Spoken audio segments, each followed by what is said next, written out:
So guys আমরা একটা বিয়ার match খেলতে আসছি, মানে বিয়ার র্যাঙ্ক ম্যাচে। তা আমাদের 7জনই বেঁচে আছি আর এনিমি একটাই বেঁচে আছে। তো আমার টিমমেটরা আমি বলছি যে তুমি টিমিং করতে পারো কি, দেখো ওরে মায়েরও না, ওয়ার্ল্ডের টিমমেট তো এনিমিটা টিমিং করছে আর আমার টিমমেটে ওরে টোকেন দিতেছে যে একজন বেঁচে আছে, তো ওরে 4জন হয় কি দেখি। আর মানে ওরা নামাতে পারে কি, আর মানে জোনটা ভ্যানিয়ে নামাত গেলে হয়তো মারা যাবে এনিমিটা। তো দেখি এই ভয়টা মানে নামাই কি আর আর ওর টিমমেটগুলোরে।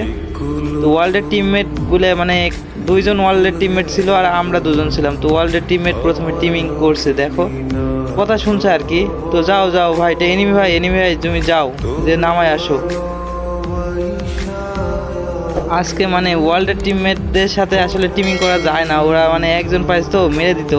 তো আমি ওরা খুব রিকোয়েস্ট করছি আমার টিমমেটদের যে মাইরো না ওদেরকে, মাইরো না, ওরা রিভাইভ দিক, ওরা আসলে একসাথে সবাই মানে লাস্ট জনে মেডিকেট করবো করে, যে যারা বইয়া পাবে তারা পাবে। তো দেখি ও নামাইতেছে, মানে নামাই দিছে এতক্ষণ। ওই ওই জোনের ভিতরে যে গেছে ও আসতে পারবে না হয়তো, দেখো টিমমেটের ও নামাই দিছে। এ ভাই উপর থেকে মারতেছে আমার টিমমেট গুলো, দেখো ওয়ার্ল্ডের টিমমেট গুলো কি কি বলবো ভাই। হাস, আমি যা করতে চাইলাম তার হলো না, দেখো উপর থেকেই সবগুলো মাইরা দিছে। সরি ভাই, কারা ছিলে তোমাদের সাথে টিমিং করে এমন করার, মানে ওয়ার্ল্ডের টিমমেট তো এরা এইভাবে করবে ভাবতে পারিনি।